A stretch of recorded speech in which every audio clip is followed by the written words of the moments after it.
morning everyone! Maupay nga aga, mga kawaray.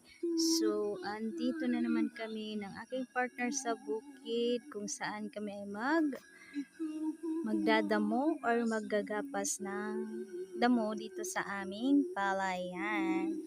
So, as you can see, pinauna ko muna siya. Ayun, andun siya.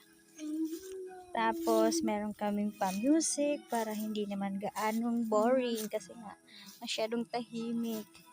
Tsaka, oh my gosh, tirik na naman ang araw maghapon. Yun naman yung langit. Napaka-blue. Blue zone. So, ayan.